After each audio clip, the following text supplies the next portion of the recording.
오늘 하나님께서 우리에게 주시는 말씀은 신약성경 히브리서 11장 13절에서 16절까지 말씀입니다.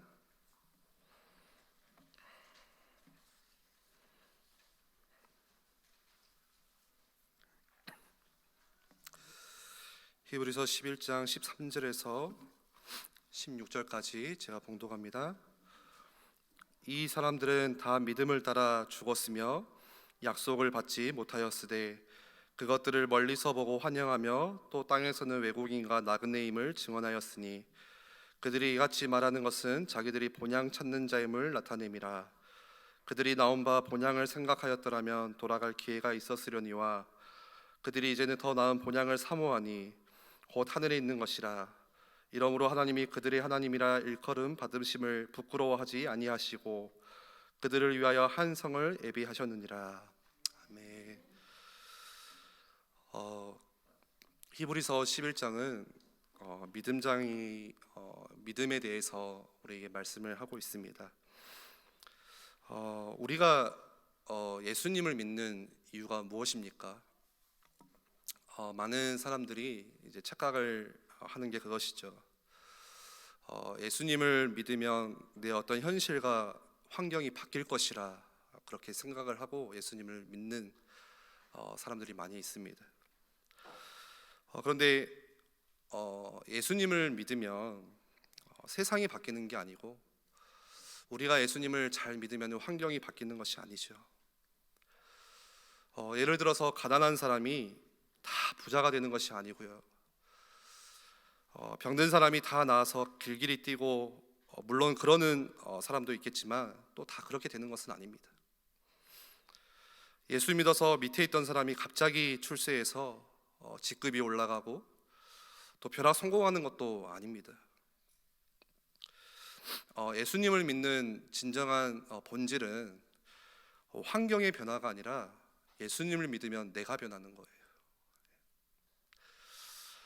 내가 변해서 지금 내 환경은 여전하지만 내가 변해서 그 환경을 뛰어넘게 되는 것이죠. 그게 예수님을 믿는 사람들입니다.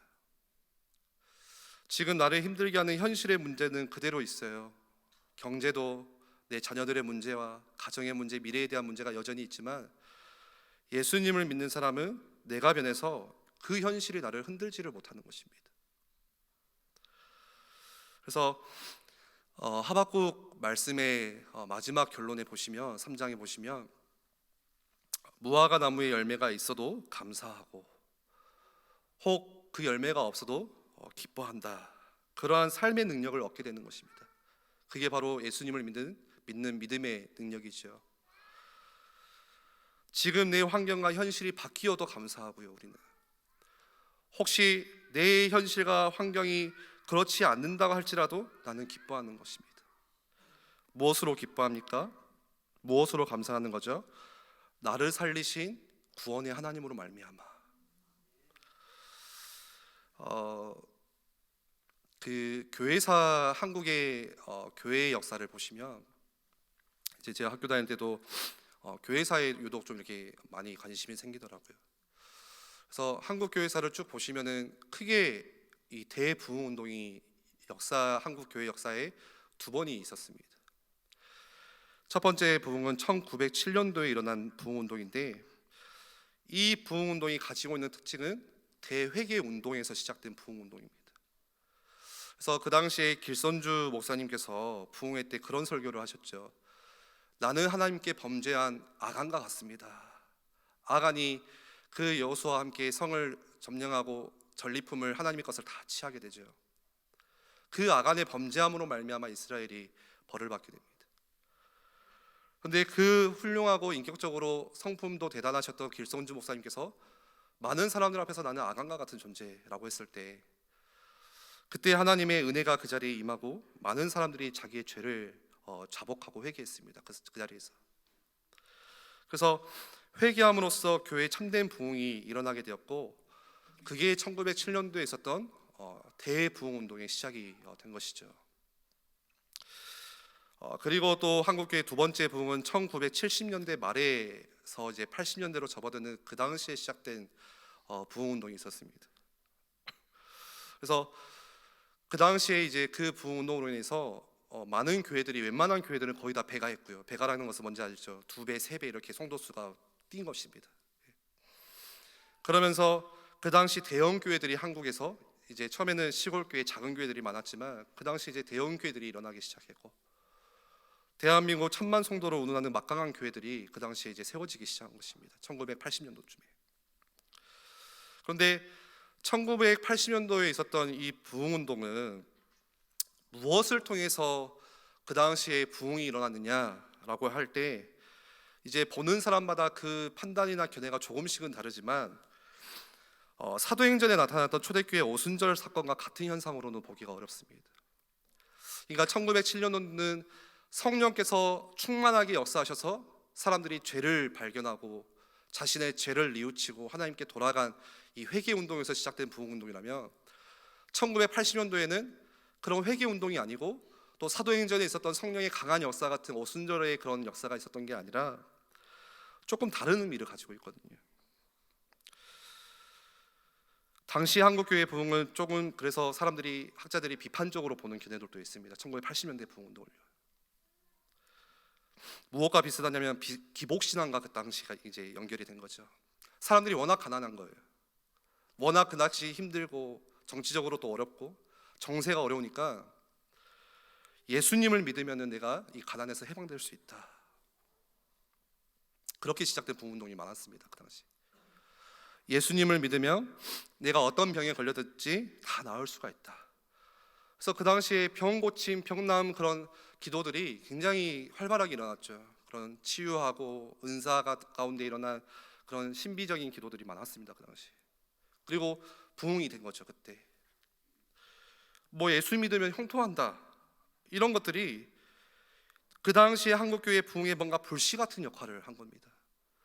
사람들에게 굉장히 그게 매료가 되었던 거죠. 근데 성경에 보시면 예수님 당시가 딱 그랬잖아요. 똑같잖아요.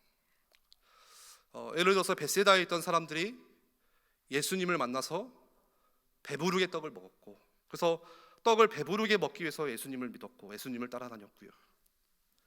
그리고 수많은 사람들이 병자를 고쳐주셨기 때문에 예수님이 나도 병 나음을 얻을까 하고 예수님을 쫓아갔고, 또 많은 사람들은 예수님을 정치적인 메시아로 이해했습니다. 그래서 우리를 이 로마의 압제에서 해방시켜줄 그런 예수님이 메시아가 될 것이다 라고 생각하고 따라갔지만, 그런데 예수님을 통해서 내 꿈을 이룰 수 없다는 것을 발견하게 됐을 때, 그것을 깨달았을 때 그들은 서슴없이 예수님을 떠나갔죠.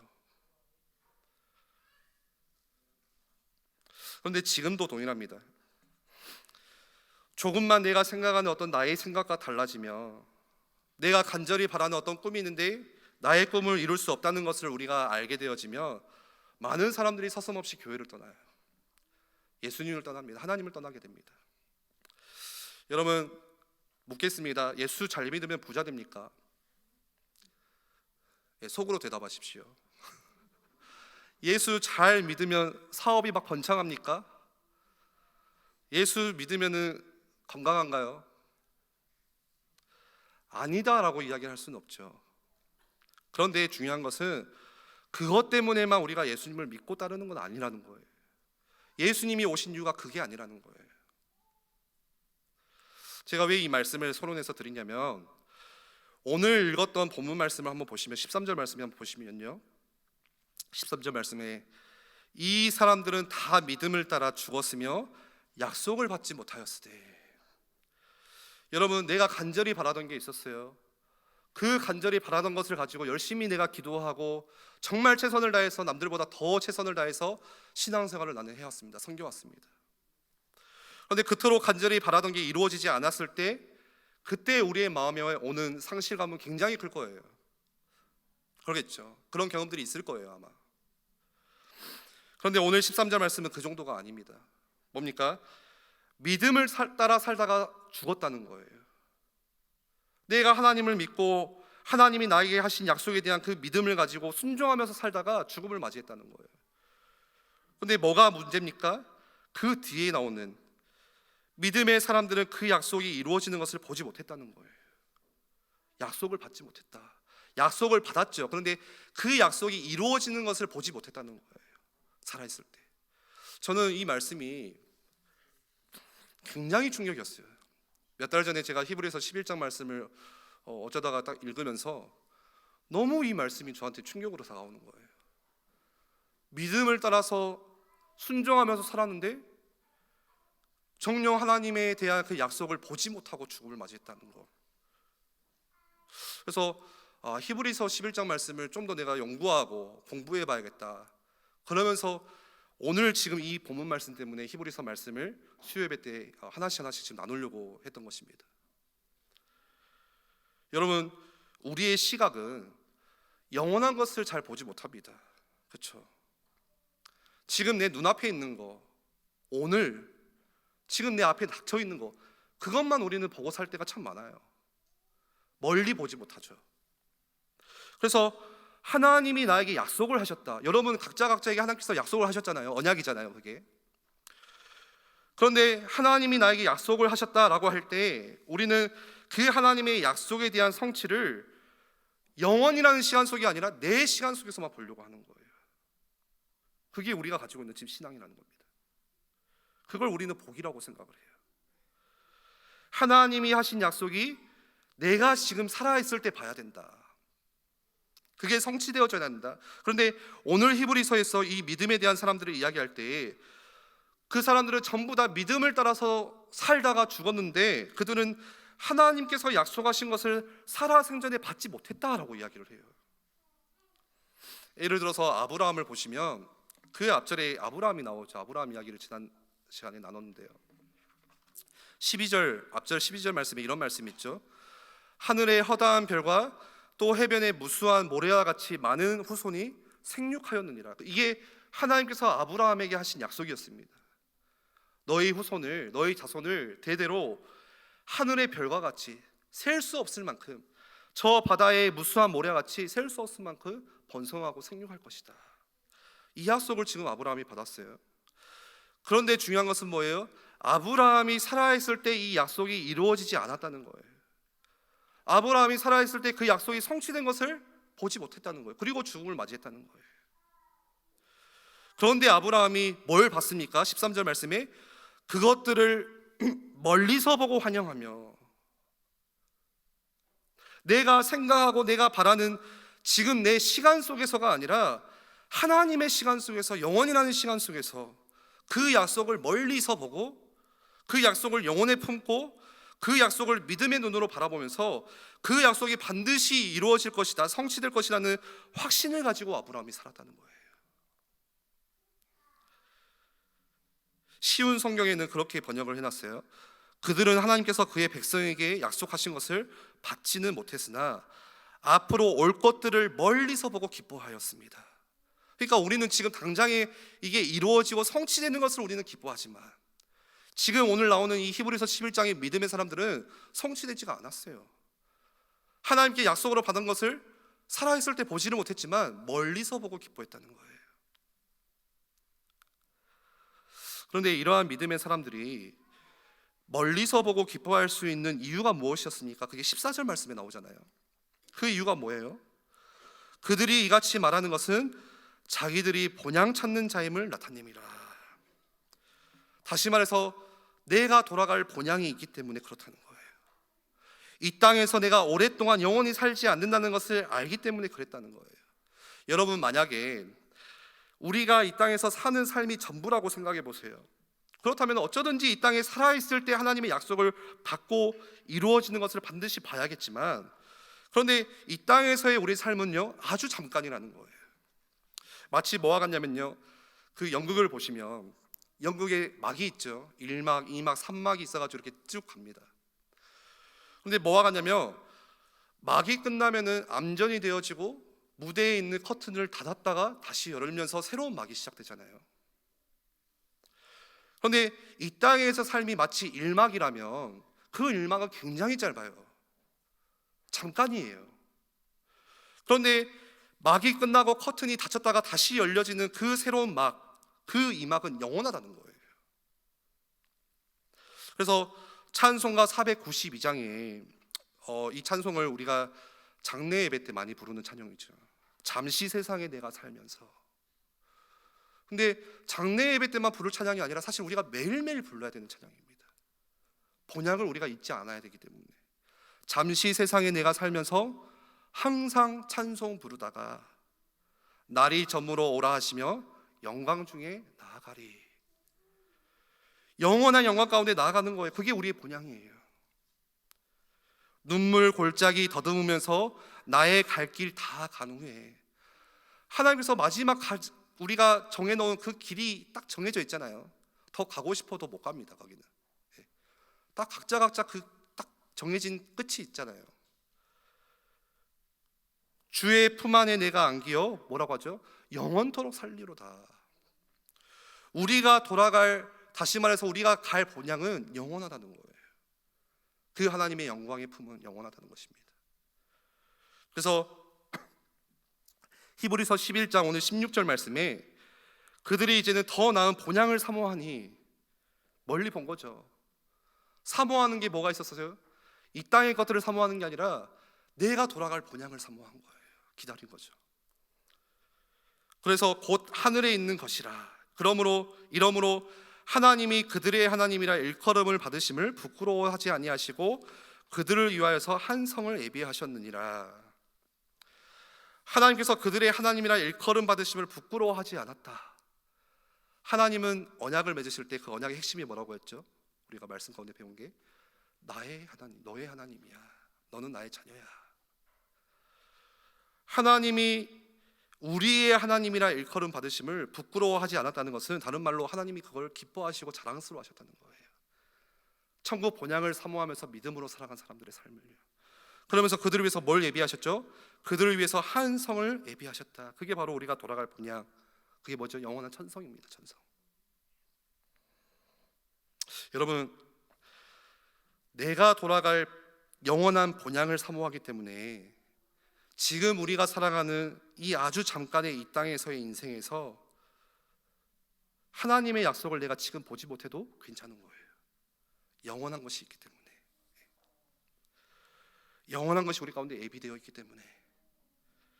그래서 아브라함뿐만이 아니라 역사 가운데 그렇게 믿음으로 살았던 사람들을 보시면요, 예를 들어서 어거스틴의 어머니 모니카, 그 어거스틴이 젊은 시절에 그렇게 방랑자로 살 때 밤낮으로 눈물로 기도했던 그 모니카의 기도, 어머니의 기도. 그런데 언제 어거스틴이 진정으로 하나님께 회심하고 돌아왔습니까? 어머님이 돌아가시고 난 다음에요. 하나님의 약속을 받은 거예요, 못 받은 거예요? 사실 받은 거예요. 영원한 본향 가운데. 그뿐만이 아니라 기도의 사람이었던 조지 뮬러는 수많은 기도를 응답받았죠. 그런데 이 조지 뮬러가 응답받지 못했던 기도가 한 가지가 있는데 그게 바로 친구 전도였어요. 자기가 정말 사랑하던 친구가 셋이 있었는데 그 세 명을 놓고 항상 하나님을 만나도록, 그 친구들이 주님을 만나고 함께 천국에 올라가도록. 그런데 살아있을 때 두 명은 하나님을 만납니다. 그런데 한 명은 하나님을 만나지를 않았어요. 그런데 언제 그 친구가 하나님을 만나게 되냐? 조지 뮬러가 죽고 난 후에 그 친구가 하나님께 돌아가게 되는 거예요. 그들은 하나님께서 그의 백성에게 약속하신 것을 받지는 못했지만 앞으로 올 것들을 멀리서 보고 기뻐하였습니다. 그래서 그러한 믿음의 사람들의 삶이 어떠했는지 오늘 13절 후반부에 어떻게 표현합니까? 또 땅에서는 외국인과 나그네임을 증언하였으니. 그래서 오늘 말씀의 제목이 믿음을 따라 살아간 나그네, 순례자. 자신이 돌아갈 본향이 있기 때문에 지금 이 땅에서 삶은요, 지나가는 나그네의 삶이라는 거예요. 그렇다면 여러분, 믿음의 사람들은 나그네의 삶인데 그 나그네의 삶, 또 순례자의 삶이 어떤 삶입니까? 크게 네 가지로 설명을 드리면, 첫 번째는 본질과 비본질을 구별하는 삶이에요. 인생 가운데 진짜 중요한 게 무엇인지, 그렇지 않는 것이 무엇인지 구별하면서 살아가는 거예요. 분별하면서. 여러분, 나그네는 머물러 있는 사람이 아니라 계속 떠나는 사람입니다. 그래서 떠날 때 진짜 자기에게 필요한 것만 가지고 떠나요. 그렇죠? 오히려 이것저것 많이 챙겨서 소유하면요, 그게 나중에 짐이 되어집니다. 한때 뭐 코로나 때 우리나라에서 이제 캠핑이라는 게 많이 유행을 했죠. 그래서 뭐 차에서 캠핑한다고 해서 차박, 그리고 함께 모이지 못하니까 이제 들로 산으로 가서 이렇게 캠핑을 많이 하는데, 캠핑하는 사람들의 초보들이 하는 게 있어요. 그냥 물건을 막 다 가지고 가는 거예요. 집에 냄비부터 프라이팬부터 막 냉장고까지 막 들고 가려고 합니다. 그래서 짐이 차보다 더 많이 들어가요. 근데 진짜 캠핑의 고수들은요, 딱 그냥 이 뭐죠? 백팩 하나로 끝난다는 거예요. 의자, 내가 앉을 의자, 음식도 막 바베큐 굽고 막 화려하게 하는 것은 캠핑 초보들이라고 하더라고요. 인스타에 올리려고 사진 찍어가지고 막. 캠핑의 고수들은 그냥 아주 작은 거 가지고 그냥 그 자연에서 살아가는 것을 기뻐하다가도 짐 꾸려가지고 또 가는 거예요. 오히려 짐이 많으면요 불편하는 것을 알기 때문에. 여러분, 나그네의 인생은요 심플해요. 이것저것 내가 많이 소유하지 않습니다. 오히려 그게 짐이 되는 거기 때문에. 그래서 우리가 어릴 때는 가진 게 없어서 정말 심플했거든요. 편안했어요. 그런데 나중에 어른이 돼서 이것저것 가지게 되면서 인생이 더 복잡해지는 거예요. 그렇죠? 그걸 그냥 경험하시죠. 가진 게 여러분 많다고 해서 내 삶을 풍요롭게 해주냐? 가진 게 많다고 해서 내 삶을 정말로 행복하게 해줍니까? 절대 그렇지가 않습니다. 사람들은 착각하는 게 소유가 인생의 행복의 척도라고 생각하지만 소유로는 절대 우리 인생을 행복하게 해줄 수가 없어요. 그래서 정말 하나님을 믿는 나그네의 삶, 영원한 본향을 바라보고 살아가는 삶은요 그 인생이 심플한 거예요. 본질과 비본질을 구별할 줄 알아요. 진짜 무엇이 필요한지를 알고 살아가는 사람들, 그것만 챙기는 거예요. 여러분들, 우리의 인생 가운데 비본질이 얼마나 많은지 몰라요. 바울은 그걸 배설물이라고 했습니다. 하루 살면서 거의 제 생각에는 제 인생을 보면 100의 99.9개는 다 비본질인 것 같아요. 오늘 여러분들 뭐 때문에 마음 아팠어요? 뭐 때문에 화가 났어요? 뭐 때문에 기분이 좋았어요? 어떻게 한 영혼이라도 내가 구원할 수 있을까? 이것 때문에 막 눈물 났습니까? 화가 났습니까? 내가 오늘 전도자의 삶을 못 살아가지고 하나님의 영광에 이르지 못하다니 그것 때문에 막 애통해 하셨습니까? 상한 심령으로 가셨습니까? 아니요. 내가 뭔가 가지고 싶은 것을 내가 못 가졌네. 이걸 했었어야 했는데 이걸 못했네. 거의 다 그냥 비본질 때문에 우리는 다 하루를 살아가요. 근데 신앙생활 가운데도 본질과 비본질이 반드시 있잖아요. 교회 안에도 마찬가지입니다. 교회 안에도 본질과 비본질이 있는데 너무 비본질에 목을 매면요 본질을 놓쳐버려요. 흐려버려요. 그러면 세상과 교회의 문턱이 낮아지기 시작하는 거예요. 구분이 없어져요. 이번 주 특별히 우리 여전도회, 남전도회 총회를 하시죠. 한 해 동안 주셨던 하나님의 은혜들을 같이 나누기도 하고, 또 내년 사역들을 같이 기도하는 가운데 우리가 그림도 그리시고, 또 새로운 우리 중요한 사역들을 할 수 있는 임원들을 뽑아가는데, 여전도회를 하시든지 권사회를 하시든지 교회 안에 어떤 모임을 회의를 하시든지 본질을 놓치지 않으셔야 됩니다. 본질을. 진짜 우리가 지켜야 되는 게 뭐냐? 본질을 위해서는요 싸우셔야 돼요. 소리도 내셔야 돼요. 비본질은요 양보하시면 되는 거예요. 다 포기하시고 희생하셔도 되는 거예요. 본질을 흐리지 않는 한은. 두 번째 나그네의 삶은 어떤 삶입니까? 자족하는 삶입니다. 자족하는 삶. 감사하는 삶이에요. 여러분, 도시 문화에 살면 살수록 풍요로워집니다. 근데 풍요로울수록 뭐가 사라져요? 감사가 사라져요.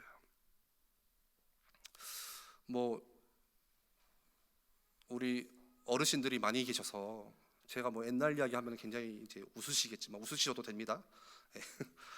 근데 사실 핸드폰이 지금 저 때는 제가 한 고등학교 때 나왔던 것 같아요.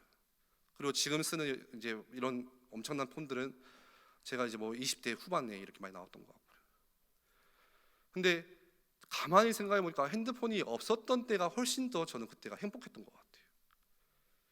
요즘에 제가 아파트 놀이터를 가보면요 아이들이 없어요. 아이들이 한 두세 명 있는데 다 뭐 하고 있냐? 두세 명이서 핸드폰 하고 있어요.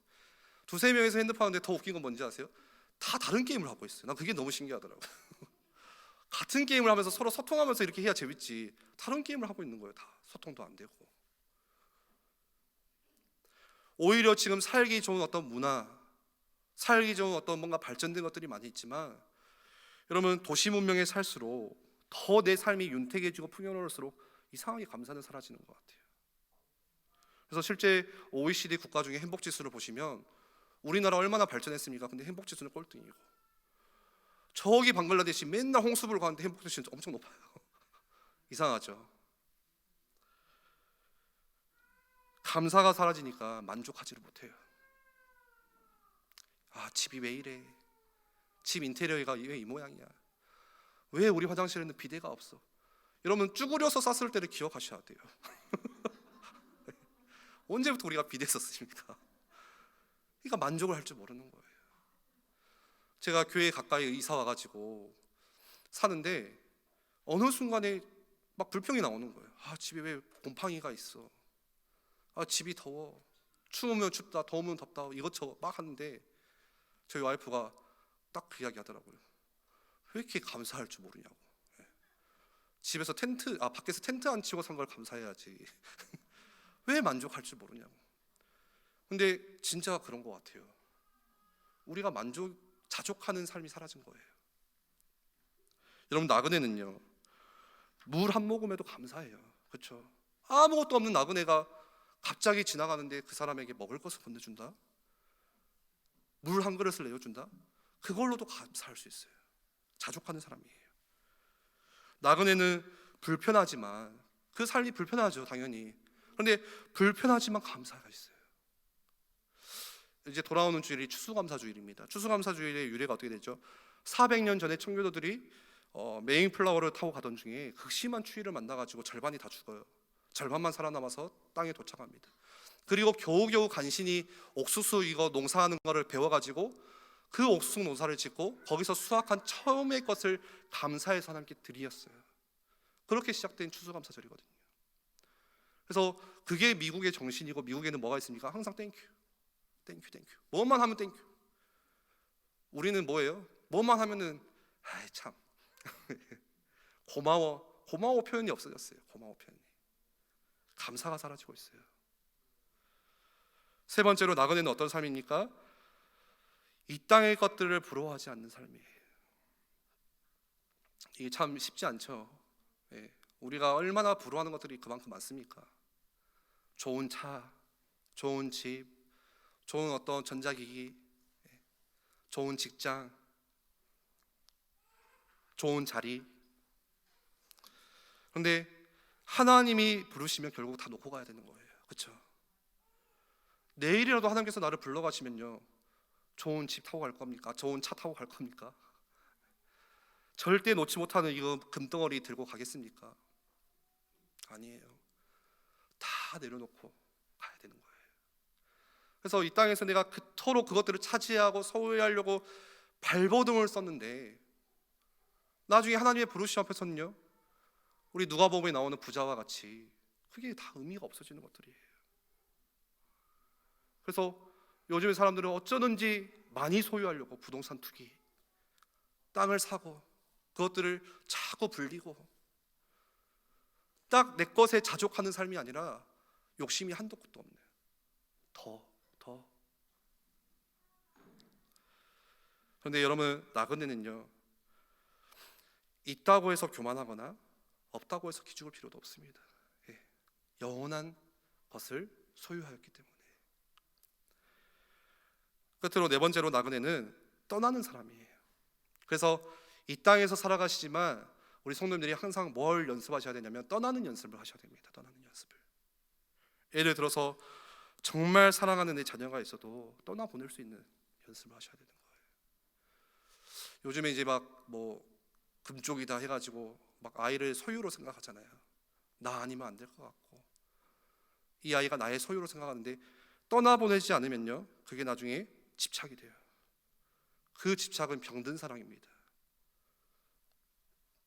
자식이 크면 떠나보낼 수도 있어야 되는 것이고, 혹시 내가 억울하게 뭔가 진짜 회사에 잘렸다고 해도 물론 낙심이 되겠지만, 마음의 상심이 있겠지만, 낙심하는 게 아니라 하나님께서 나를 여기까지 허락하셨구나, 거기서 떠나보낼 수 있어야 되는 거예요. 떠날 수 있어야 되는 거예요. 교회 안에서 어떤 중요한 사역을 하다가 그 사역을 더 이상 내가 안 맡게 되었어요. 내가 능력이 없는가? 저 사람이 더 잘하나? 그거 아니에요. 하나님께서 나를 여기까지 맡기셨구나, 거기서 딱 내려놓을 수 있어야 되는 거예요. 사람은 익숙한 것에 안주하고 싶어하는 게 사람들의 특징이죠. 그런데 성경을 보시면은 항상 익숙한 것에서 떠날 때 하나님은 새 일을 시작하셨습니다. 아브라함이 떠날 때 새 일을 시작하셨어요. 모세가 떠날 때 하나님은 새 일을 시작하셨어요. 그래서 이 땅에 살아가면서 항상 떠날 수 있는, 내려놓을 수 있는 훈련도 같이 하셔야 되는 거예요. 지금 교사 모집 신청에 대한 광고가 지금 계속 올라오죠. 여러분, 교사도 필요에 따라서 좀 이렇게 부서를 바꾸실 필요가 있어요. 예. 나는 여기에 전문성이 있어갖고 10년, 20년, 30년, 물론 그렇게 하실 수도 있겠지만 여러 부서를 섬기면서 그 부서를 떠날 수 있는 것도 하셔야 돼요. 나 없으면 여기 안 돌아가. 훨씬 잘 돌아갈 수도 있습니다. 죄송하지만. 그래서 여러 부서를 섬길 수 있고, 교회 안에서 어떤 뭔가의 훈장이라는 것을 이렇게 직책을 맡았어도 떠나보낼 수 있는 거. 근데 교회가 여러분들 커갈수록 이 떠나보내는 연습을 안 하잖아요. 그럼 어떻게 되냐? 조직에 텃세가 생겨요. 터줏대감이 생겨요. 그러면은 그 사람은 매너리즘이 생기고 그 조직이 경직되게 돼요. 그래서 교회가 더 큰 축복으로 가는 걸 막게 되거든요. 정말 교회가 하나님의 것이라면은 여러분들 떠나보낼 수 있는 훈련. 그래서 저희 교회는 안 그러지만 어떤 교회는 권역도 이렇게 목사님들을 3년이면 3년, 5년이면 5년 계속 바꾸시더라고요. 매너리즘에 빠지지 않도록. 여러분, 믿는 자들은 나그네입니다. 나그네의 삶은 힘들죠, 당연히. 집 떠나면 당연히 고생입니다. 그런데 내가 돌아갈 집이 있다면, 그런데 그 돌아갈 집이 영원하다면 그 나그네의 삶을 믿음으로 우리는 살아낼 수 있는 거예요. 무엇보다 하나님의 말씀이 내 길에 빛이 되어지고 내 발에 등불이 되기 때문에 그 말씀을 따라 우리는 가는 것입니다. 말씀을 정리하겠습니다. 예전에 그 스펀지라는 TV 프로를 보니까요, 돼지가 보지 못하는 게 한 가지가 있대요. 그게 뭔지 아세요? 예, 아시네요. 하늘을 못 본대요. 하늘을. 그러니까 자기 머리 위에 있는 하늘을 보지를 못한대요. 그 이유가 무엇이냐면 돼지 목의 뼈가 몇 도 이상으로 올라가지를 않는다는 거예요. 그렇게 뼈가 구조가 특수하게 돼 있다는 거예요.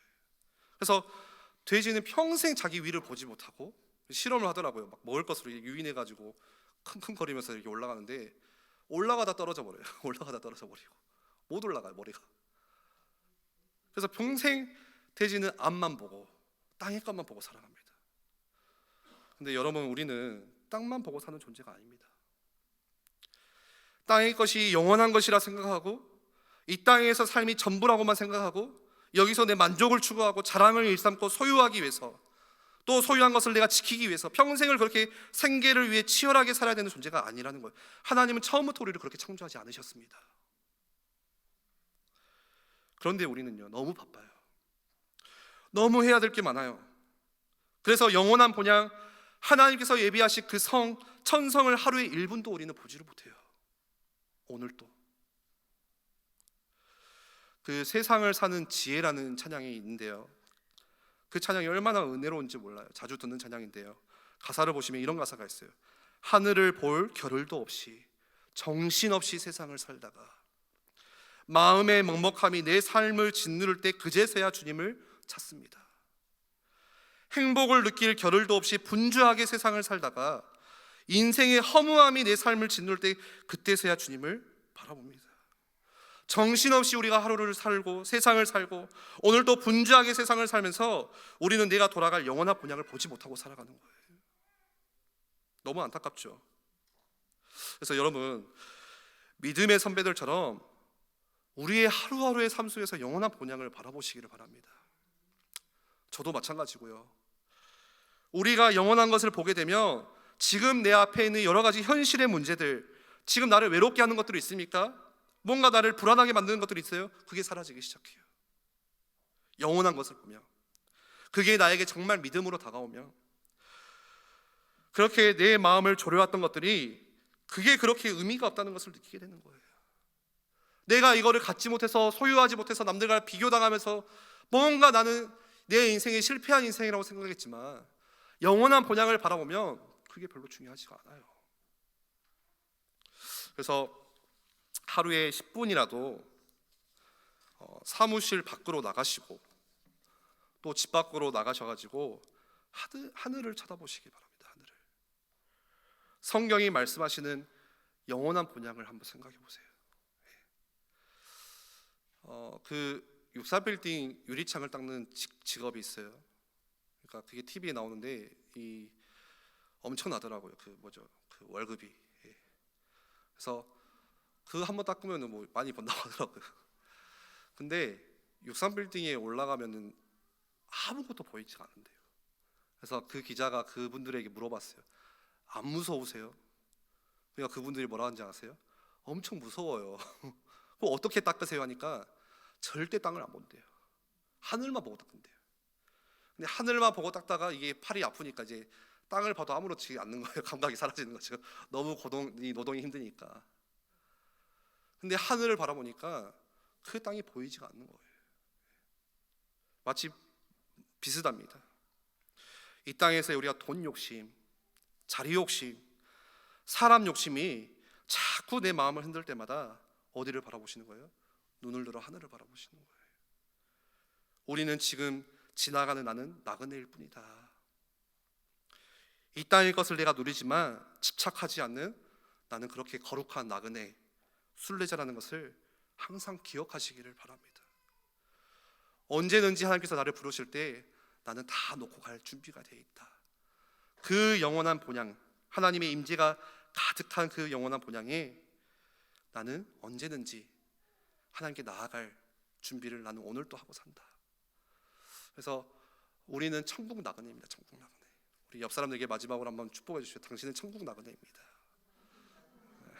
네. 우리 한번 같이 기도하겠습니다. 돼지와 같이 우리가 땅만 보고 살아가는 인생이 되지 않도록 영원한 것을 하나님께서 우리 가운데 예비하셨죠. 영원한 생명, 영원한 본향, 영원한 하나님의 임재. 아니 오늘이라는 그 시간 속에서 우리 가운데 여전히 힘든 문제들이 내 앞에 있을 수 있고 남들과 비교되는 것들, 스스로 작아지는 것들. 그러나 하나님 우리의 눈을 들어서 영원한 우리가 돌아갈 본향을 바라보면서 오늘 내가 감사할 수 있고 오늘 내가 하나님을 찬양하면서 주께서 나를 부르실 때 감사함으로 나아가는 그런 천국 나그네의 삶을 우리가 매일매일 살아낼 수 있도록 역사해달라고 같이 말씀 붙잡고 함께 기도하겠습니다.